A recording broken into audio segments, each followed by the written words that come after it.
Hi students அனைவருக்கும் வணக்கம். +1 விடைத்தாள் நகல், அதாவது நீங்கள் வந்து ஸ்கேன் காப்பி வந்து அப்ளை பண்ணியிருப்பீங்க. அதை வந்து நாளைக்கு வந்து நீங்கள் வந்து டவுன்லோட் பண்ணிக்கலாம். ஒரு சில ஸ்டூடெண்ட்ஸ் வந்து ரீவேல்யூவேஷன் இதெல்லாமே போடணும் அப்படின்னு நினச்சிங்க அப்படின்னா, உங்களுடைய அந்த விடைத்தாள் நகலை பார்த்துட்டு அந்த ஸ்கேன் காப்பியை பார்த்துட்டு நீங்கள் வந்து என்ன பண்ணிக்கலாம், அது வந்து அப்ளை பண்ணிக்கலாம். அது எப்படி பண்ணுறது அப்படிங்கிறத டீட்டெயில்ஸ் சொல்லியிருக்காங்க. இதில் பார்த்திங்க அப்படின்னா, நிகழாண்டு +1 வகுப்பு பொதுத் தேர்வு எழுதி விடைத்தாள் நகல் கோரி விண்ணப்பித்த மாணவர்கள் தங்களது விடைத்தாள் நகலை மே 30ஆம் தேதி பிற்பகல் 3 மணி முதல் www.tge.tn.gov.in அப்படிங்கிற வெப்சைட்டில் நீங்கள் வந்து உங்களுடைய பதிவு எண் மற்றும் பிறந்த தேதி சரிங்களா, ரெஜிஸ்ட்ரேஷன் நம்பரும் பர்த் டேட்டும் போட்டுட்டு நீங்கள் எந்தெந்த சப்ஜெக்ட்டுக்கு அப்ளை பண்ணீங்களோ அந்த சப்ஜெக்டை வந்து என்ன பண்ணிக்கலாம், டவுன்லோட் பண்ணிக்கலாம்னு சொல்லியிருக்காங்க. விடைத்தாளின் நகலை பதிவிறக்கம் செய்த பிறகு மறுகூட்டல் 2 அல்லது மறு மதிப்பீடு சரிங்களா.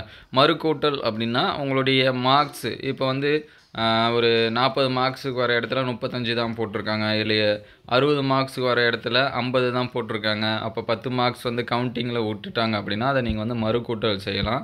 அதே மறு மதிப்பீடு அப்படின்னா ஏதாவது மார்க்ஸ் கொஸ்டின் ஆன்சர் எழுதி அதை வந்து திருத்தாமல் விட்டுட்டாங்க, அந்த ஜெராக்ஸ் காப்பி பார்த்தாலே நமக்கு தெரியும் சரிங்களா. ஒரு 2 கொஸ்டின் 3 கொஸ்டின் வந்து திருத்தாமல் விட்டுட்டாங்க, திருத்திருந்தால் எனக்கு மார்க்ஸ் வந்து இன்க்ரீஸ் ஆகிருக்கும்.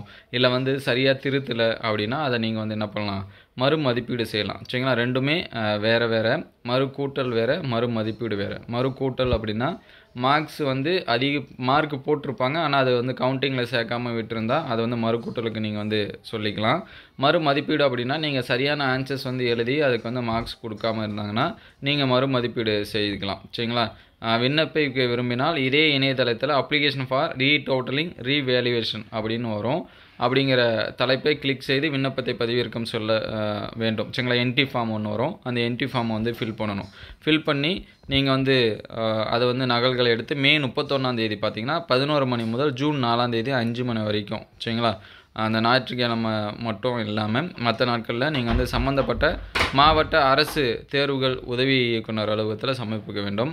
மறுகூட்டல் மற்றும் மறு மதிப்பீட்டிற்கான கட்டணத்தை மாவட்ட அரசு தேர்வுகள் உதவி இயக்குனர் அலுவலகத்தில் பணமாக செலுத்த வேண்டும் சரிங்களா. மறு மதிப்பீட்டிற்கு ஒவ்வொரு பாடத்திற்கும் பார்த்தீங்க அப்படின்னா 505 ரூபா. இரண்டாவது மறுகூட்டல் உயிரியல் பாடத்துக்கு மட்டும் பார்த்திங்க அப்படின்னா 305 ரூபா சொல்கிறாங்க. பிற பாடங்களுக்கு பார்த்திங்கன்னா ஒவ்வொன்றுக்கும் 205 ரூபா சரிங்களா. அதை வந்து பார்த்துங்க. தென்காசி, ராணிப்பேட்டை, திருப்பத்தூர், கள்ளக்குறிச்சி, செங்கல்பட்டு, மயிலாடுதுறை இந்த மாவட்டங்களில் பார்த்திங்கன்னா மறுமதிப்பீடு அல்லது மறுகூட்டலுக்கு நீங்கள் அப்ளை பண்ணிங்க அப்படின்னா உங்களுடைய சிஓ ஆஃபீஸ்லேயே அதுக்கான பணத்தை வந்து நீங்கள் செலுத்திக்கலாம் சரிங்களா. எந்தெந்த டிஸ்ட்ரிக்ட்னா தென்காசி, ராணிப்பேட்டை, திருப்பத்தூர், கள்ளக்குறிச்சி, செங்கல்பட்டு, மயிலாடுதுறை இந்த டிஸ்ட்ரிக்டில் இருக்கக்கூடிய ஸ்டூடெண்ட்ஸு நீங்கள் வந்து அந்த ரீவேல்யூவேஷன் இதுக்கு எல்லாமே அப்ளை பண்ணணும் அப்படின்னு நினச்சிங்கன்னா அதுக்கான ஃபீஸை வந்து உங்களுடைய சிஓ ஆஃபீஸிலே கட்டிக்கலாம் அப்படிங்கிற மாதிரி சொல்லியிருக்காங்க. உங்களுக்கு வேறு ஏதாவது டவுட் இருந்துச்சு அப்படின்னா அதை கமெண்ட் பண்ணுங்கள். நாளையிலேருந்து நீங்கள் வந்து டவுன்லோட் பண்ணிக்கலாம். தேங்க்யூ ஃபார் வாட்சிங்.